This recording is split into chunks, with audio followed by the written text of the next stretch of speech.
Bonjour, bonjour, nous voilà en direct. Je vais vérifier que ce soit bien le cas. Et donc, je vous retrouve avec plaisir après la petite trêve d'été. Voilà, je vois que c'est bien, on est en direct. Donc, pour ceux qui nous écoutent, soyez gentils, mettez un petit pouce. Ou si vous nous écoutez en replay, ce qui est souvent le cas, mettez un petit hashtag replay. Et puis surtout, n'hésitez pas à nous faire part de vos commentaires, de vos questions. Alors, c'est vrai que je vous retrouve après, après des grandes vacances. Donc, je suis ravie de vous retrouver pour mes lives du mardi. Et aujourd'hui, je suis particulièrement heureux parce que j'ai une invitée, et pas n'importe quelle invitée, puisque j'ai l'immense plaisir de recevoir aujourd'hui mon amie Catherine Ball.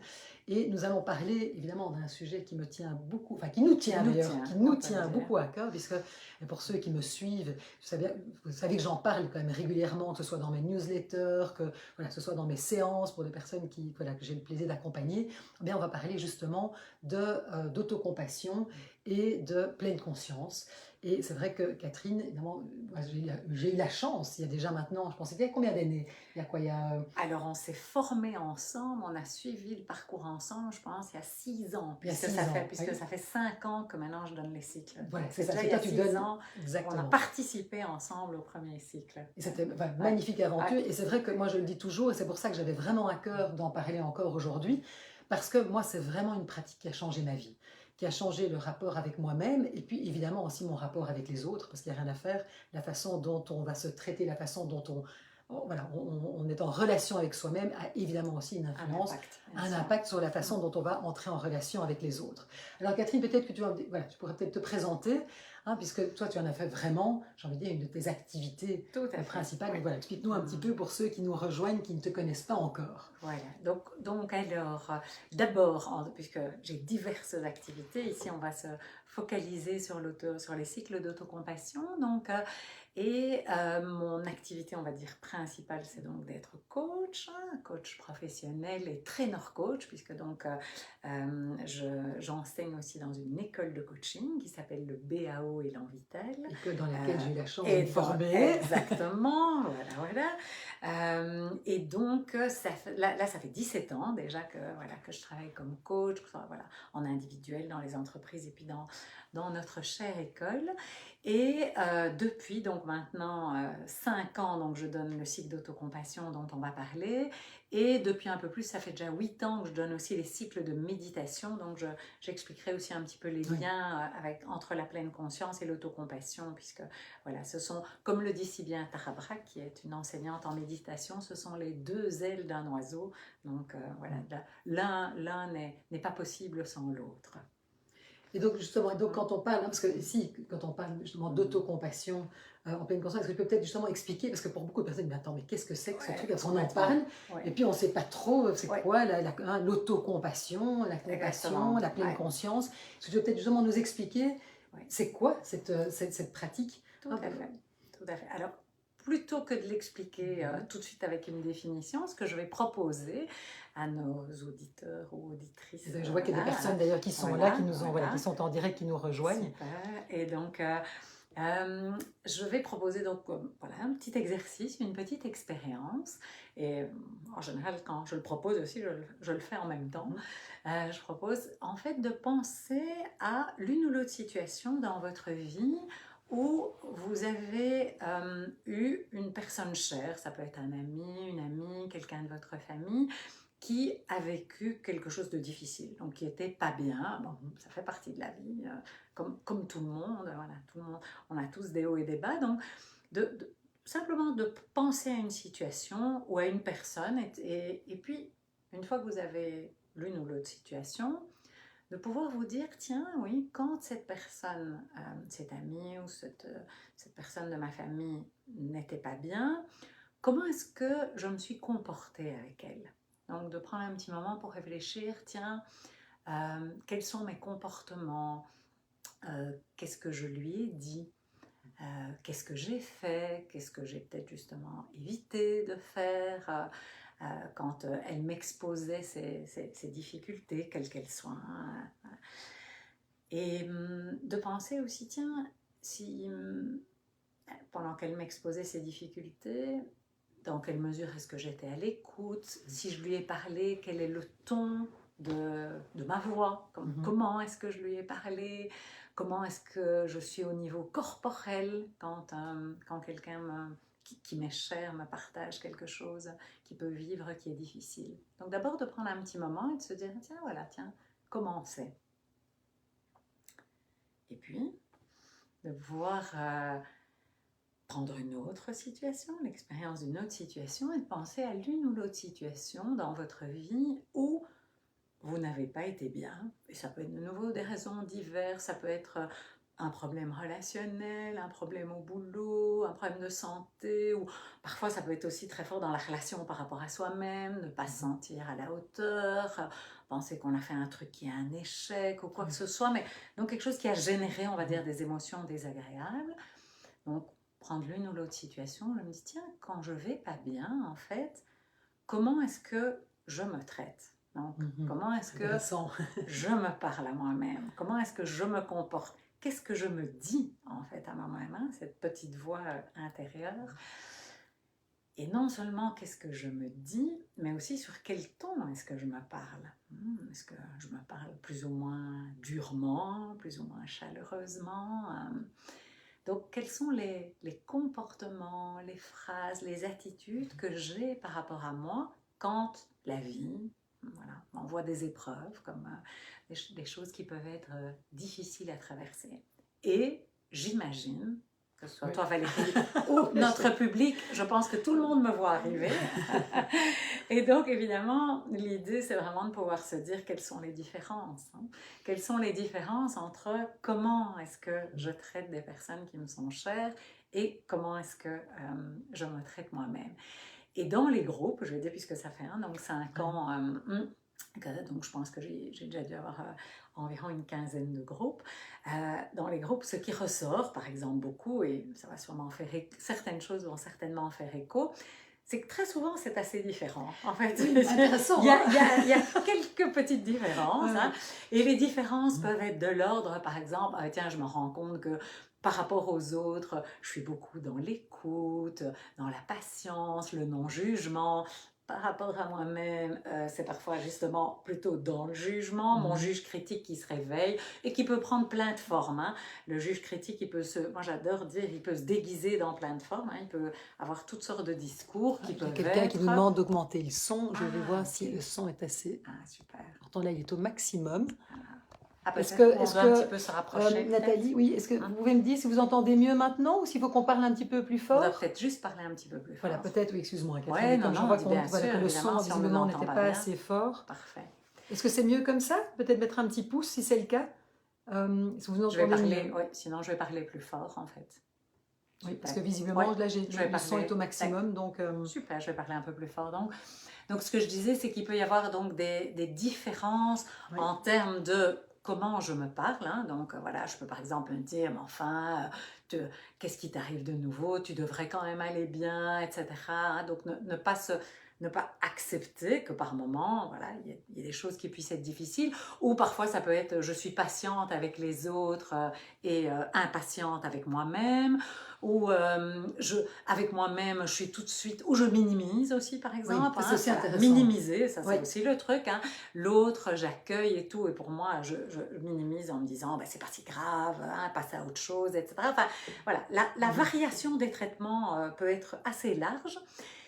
Et ça m'amène à une des deux définitions de l'autocompassion. Donc, une des définitions, on pourrait dire, c'est de développer en fait une relation à soi-même qui va être de me traiter moi-même comme je traite les personnes qui me sont les plus chères. Donc, ça, c'est la première définition. Et donc, ça dépend évidemment de comment on a envie d'être, comment est-ce qu'on traite les autres. Oui, mais alors, voilà, donc ça aussi. Et c'est pour ça qu'il y a une deuxième définition, parce que plusieurs fois dans les groupes, il y a des personnes qui m'ont dit oui, mais moi, je ne traite pas tout le temps bien les autres. Parfois aussi, je suis impatiente quand les autres me racontent leur malheur, etc.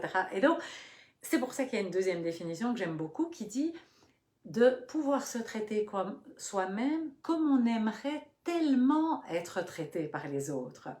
Donc c'est aussi notre aspiration à, si par exemple je me dis, mais oui en fait qu'est-ce que j'attends des autres? J'attends qu'ils me traitent avec respect, avec patience, avec douceur. Eh bien est-ce que je peux me traiter moi-même comme ça? Donc, C'est intéressant. ça, c'est encore une autre dimension. Se donner Voilà, ce que j'aimerais tellement que les autres me donnent. Et oui. là, exactement avec ce que tu dis, c'est ça en fait, en développant plus d'autocompassion, je vais en partie, je dis bien en partie parce que nous sommes des êtres de lien, donc on continuera à avoir besoin évidemment d'être nourris aussi bien sûr des relations qu'on a avec les autres, mais c'est quand même diminuer notre dépendance aux autres, et c'est ça, tu le sais puisque tu pratiques comme moi, je trouve que c'est ça qui est merveilleux quand, par exemple, j'ai un incident vraiment relationnel avec quelqu'un, plutôt que d'attendre toujours que ce soit l'autre qui me réconforte, qui me soutienne, etc. Je vais, par ces pratiques d'autocompassion, déjà m'aider à me soutenir et à être gentil avec moi-même. Et je me rends compte en pratiquant que, du coup, j'ai moins besoin que les autres m'apportent certaines choses, puisque je me les apporte déjà partiellement à moi-même. On développe nos ressources internes. Exactement. Et c'est vraiment ça. L'autocompassion, ce n'est pas de la psychothérapie, c'est-à-dire je ne vais pas aller réparer des blessures de mon enfance, etc. Par contre, donc c'est pas de la thérapie, mais ça peut avoir un effet thérapeutique dans le sens où je vais développer des nouvelles ressources pour pouvoir faire face à des moments dans la vie quand les choses sont difficiles. Et tous les êtres humains, par moments, on va être en colère, frustré, on va avoir des craintes, on va par moments triste. Ça fait juste partie de notre condition d'être humain, d'être stressé, etc. Et c'est là que l'autocompassion, pour moi, est d'une puissance extraordinaire parce qu'elle va nous soutenir dans ces moments-là. Et comme je disais, diminuer notre dépendance aussi par rapport aux autres. On va entrer en relation différemment, je trouve, avec ce qui nous arrive. Exactement. Ça, exactement. Et la relation différente avec nous-mêmes, comme tu dis, ça veut dire aussi que si j'ai une relation beaucoup plus apaisée avec moi-même, ça va avoir un effet, évidemment, sur mes relations avec les autres. Mais oui, c'est ça qui est enfin, moi, c'est vraiment là que moi j'ai pu remarquer à quel point c'était vraiment comme ça a évolué à ce niveau-là, quoi, cette pratique vraiment. Alors, il y avait quand même une question que je vais poser, parce que moi, il y a quand même beaucoup de personnes qui disent oui, mais bon, tous ces trucs de compassion, hein, c'est un petit peu nombriliste, c'est peut-être très complaisant, le développement personnel, franchement, enfin, il y a quand même. J'entends quand même certaines réticences. Aujourd'hui, en disant oui, mais enfin, ces trucs d'être bienveillant avec soi-même et que voilà, il y a quand même des critiques. Qu'est-ce que tu auras envie de dire par rapport à ça, justement, parce que c'est quand même une des choses qui revient, hein, j'imagine, dans les commentaires. Et donc justement, c'est ça qui est intéressant. Donc les fondateurs du cycle, donc qui sont les Américains, donc Christine Neff qui a écrit ce merveilleux livre S'aimer, hein, qu'on a adoré, qui ont été des grands déclics chez nous. Voilà, donc ce magnifique livre. Et donc c'est elle qui a fondé le cycle avec Christophe Germer. Donc elle travaille dans une université, elle est aussi chercheuse donc, aux États-Unis, et donc il y a maintenant des centaines, je ne sais pas si c'est des milliers, mais en tout cas des centaines d'études qui ont été faites aussi sur les bienfaits de l'autocompassion. Très intéressant. Et justement, dans ces bienfaits-là, justement, c'est une des choses qu'ils ont pu mettre en valeur, c'est de se dire que on ne va pas développer plus de complaisance. La complaisance, c'est comme l'excès de l'indulgence. C'est tout se passer à soi-même. C'est pas du tout ça, en fait, la compassion. L'autocompassion, c'est vraiment de pouvoir être gentil et doux avec nous-mêmes et, comme je disais, de pouvoir nous réconforter. C'est pas un excès d'indulgence ou de la complaisance. Et donc, le fait de ce truc un peu nombriliste, et de nouveau c'est une croyance qui m'appartient, hein, je ne veux convaincre personne sur rien du tout, mais en tout cas c'est intéressant toujours de partir de notre propre expérience. C'est ce qu'on dit toujours dans les cycles. Moi je dis toujours, vous devez jamais me croire, partez de votre propre expérience, et il n'y a que ça qui sera vrai. Et donc dans mon expérience, mais je sais puisqu'on l'a déjà partagé aussi dans la tienne, c'est que si je suis mieux avec moi-même et que je passe pas toute cette énergie à me critiquer, puis je vais être encore plus mal, à me flageller, et je rajoute de la souffrance à la souffrance, etc. Et que donc, voilà, c'est plus doux, c'est plus calme, c'est plus apaisé, je suis plus en paix, en paix intérieure, je suis plus disponible pour les autres, pour le monde. Et c'est pour ça que pour moi aussi, tout tout, on va dire, le développement personnel, l'autocompassion, enfin, vraiment, mais je vais ratisser large. Pour moi, ça a aussi évidemment cette vocation-là. Ça n'a pas la vocation de juste être sur son petit îlot et ne penser qu'à soi, quoi, hein. Ça n'a évidemment aucun sens, quoi, hein. Donc ça dépend aussi de chacun de ce qu'on a envie d'en faire dans le monde, bien sûr. Tout à fait. Mais en tout cas, enfin, c'est vrai que moi, en tout cas, je peux vraiment témoigner quoi, avant, après, et le fait de le pratiquer, c'est fou comme il y a voilà, un apaisement, il y a vraiment quelque chose, parce que comme tu disais, on est tous amenés à vivre des choses à certains moments qui sont difficiles, qui sont douloureuses, où on a l'impression d'avoir été à côté de la plaque, parfois c'est des choses... C'est la condition humaine, voilà, en fait. Et en fait, c'est fou, moi, je me sentais à ce moment-là souvent très seule, très séparée, et je trouve que depuis que je pratique cette autocompassion, ça me permet quelque part finalement, comme tu dis, de me dire mais en fait je suis un être humain et que bien sûr il y a des moments où ben oui je vais peut-être pas faire ce qu'il fallait ou que je vais pas être enfin, tout ce qui fait notre condition humaine, et donc je trouve que ça permet en tout cas de pouvoir beaucoup plus rapidement aussi rebondir quand on vit des choses difficiles. Exactement, de ne Et pas rester, oui, de pas rester enfermé. Voilà. Parce que comme je m'apporte en partie ce dont j'ai besoin et que parfois j'attends tellement des autres et qui parfois ne vient pas parce que les autres voilà, alors, ne sont pas disponibles, ne sont pas dans la même chose, ne sont pas toujours empathiques ou peu importe en fait. Et donc ça veut dire qu'à partir du moment où je m'octroie parfois cette pause d'autocompassion qui prend 10 minutes, hein, c'est une forme de méditation qui va prendre 10 minutes, après ben, je vais plus vite, comme tu dis, faire preuve de résilience et pouvoir rebondir et être à nouveau disponible pour tout ce que j'ai envie de faire dans le monde, quoi. Et c'est vrai que les études, en tout cas, ils le montrent très bien dans leur livre, ça a vraiment un impact sur toutes aussi les épreuves de vie. Si on est face, je sais pas moi, à une séparation, ça peut être un deuil, ça peut être une perte de boulot, enfin des choses qui sont vraiment, enfin voilà, des choses difficiles de la vie, on voit vraiment un impact positif. Complètement. Maintenant, il y avait aussi une autre chose, parce que c'est intéressant, c'est vrai que quand on parle d'autocompassion, on pense souvent empathie, douceur, toutes ces qualités-là qui sont... Voilà, yin, exactement. Or, je dis que l'autocompassion, ce qui est intéressant, c'est qu'il y a deux, quelque part, j'ai envie de dire, deux volets. Et ça serait bien que tu l'expliques, parce que moi, ça m'a vraiment interpellée, surtout pour des personnes qui ont peut-être tendance justement à être, je ne vais pas dire trop gentilles, mais... Tout à fait. Oui. L'excès parfois d'empathie, de compréhension. Par rapport aux autres, tout à fait. Donc en fait, on va développer par ce cycle aussi, on va apprendre à développer plus d'autocompassion yin, mais on va aussi parler de l'autocompassion yang. Et ça, c'est aussi intéressant de pouvoir se dire aussi, tiens, de quoi est-ce que j'ai le plus besoin? Et ça peut être, je vais donner des exemples. Par exemple, il y a des personnes qui commencent le cycle, moi ça a été mon cas, en se disant, tiens, j'ai plus besoin, alors, autocompassion yin et yang, qu'est-ce que ça veut dire? Le yin et le yang, donc ça vient de la philosophie chinoise. Et le yin, ça va être ce qu'on appelle donc le féminin, mais c'est l'archétype du féminin, hein, c'est pas homme-femme, hein. Et donc le yin, c'est, comme tu disais, c'est l'intériorité, c'est le ressenti corporel, émotionnel, c'est la douceur, l'empathie, l'écoute. Et le yang, c'est l'extérieur, c'est l'action, c'est quand on va oser dire les choses, quand on va prendre des décisions, qu'on va trancher sur certaines choses, qu'on va mettre des limites, prendre notre place, etc.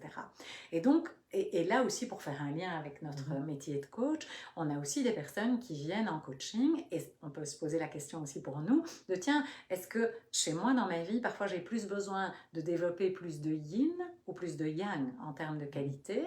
Et donc là, donc il y a les méditations en fait qu'on va faire, on va développer plus de compassion, ça va être plus yin, puisque dans les méditations, c'est m'encourager, m'apporter plus de douceur, de compréhension, etc. Et on va aussi aborder pendant le cycle toutes les formes d'autocompassion yang. Et là, il y a 3 formes qu'on va aller explorer, puisqu'il y a à chaque fois des thèmes lors de chaque séance. Donc ça, c'est vraiment super. Donc il y a aussi vraiment un apport théorique que je trouve super intéressant pendant ce cycle.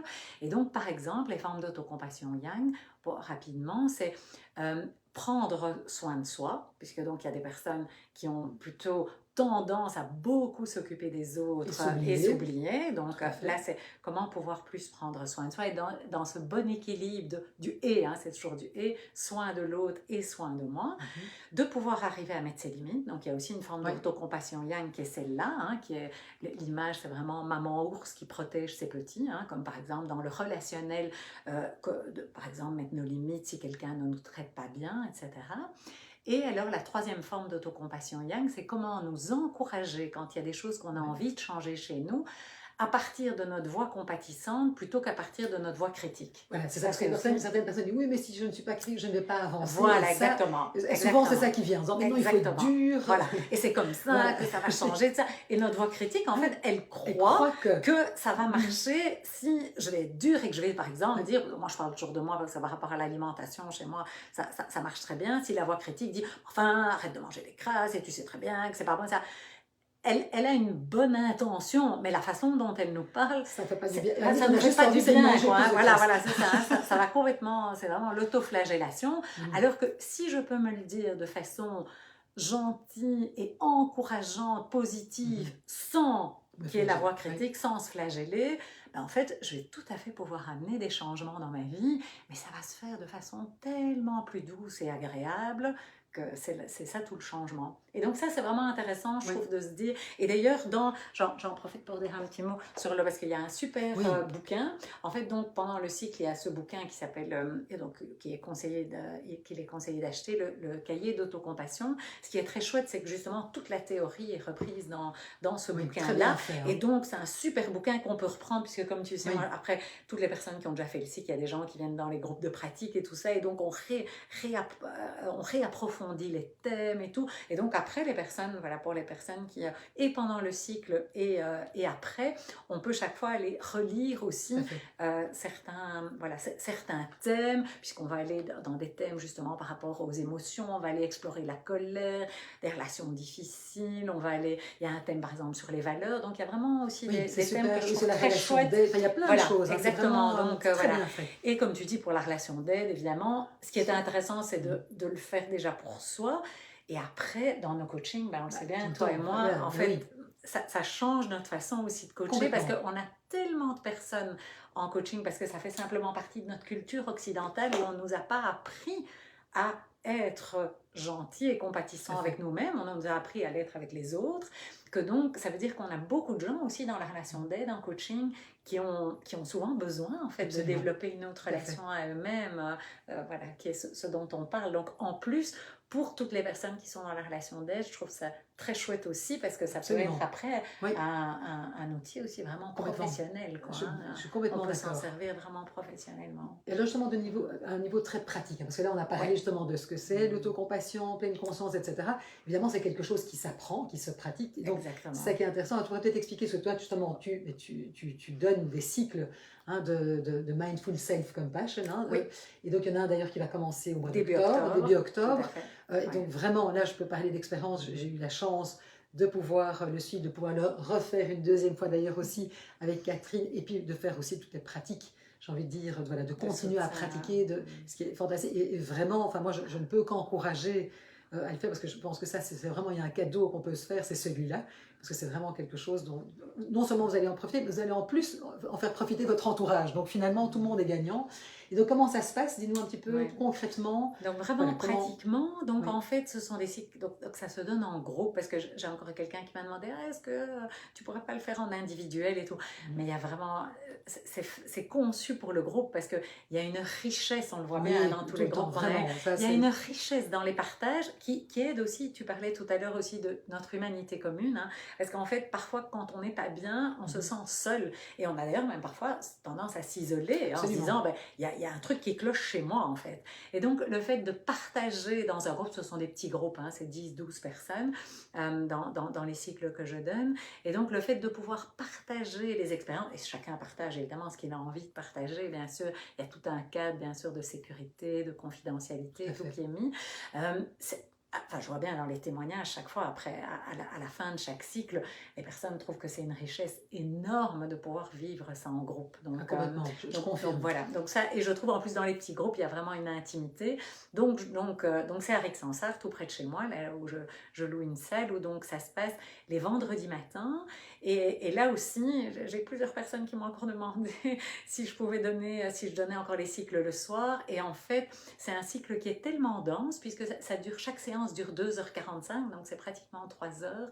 Et voilà, c'est vraiment un cycle où on se doute bien qu'on aborde quand même des thèmes très sensibles, puisque c'est l'amour de soi, la relation à soi, les émotions difficiles pour construire évidemment des nouvelles ressources. Mais c'est quand même, ça demande quand même voilà, pas mal d'attention, je vais dire. Et donc, je me suis rendu compte que le soir, en fait, c'était vraiment pas une bonne option parce que ça veut dire qu'on terminait à plus de 22 heures. Et donc, voilà, donc c'est pour ça que maintenant, je donne vraiment les cycles le matin et je me rends compte que c'est le meilleur moment. Et donc, voilà, donc j'espère que... Et il y a parfois des personnes voilà, qui arrivent à prendre quelques demi-journées de congé, finalement, ou voilà, qui arrivent à s'arranger pour venir... Puisque c'est 9 fois. Donc, c'est 9 fois. Et donc, tu mettras, je suppose, un lien, ce que je vais faire, c'est qu'en dessous, les dates et tout. Il y a une soirée d'info aussi en septembre. Donc, je mettrai le lien, en tout cas, vers le site. Et là, il reste encore de la place pour le moment. Donc voilà, pour le cycle qui commence début octobre. Oui, super. Catherine, il y avait d'autres choses que tu voulais rajouter ou par rapport... Vraiment, enfin, voilà, moi, je peux vraiment parler d'expérience puisque j'ai eu la chance de découvrir tout ça avec Catherine il y a 6 ans, de suivre ce cycle et de le pratiquer vraiment et de continuer aussi la pratique. Ça, c'est très chouette de faire partie justement de tel groupe de soutien où on se réunit une fois par mois.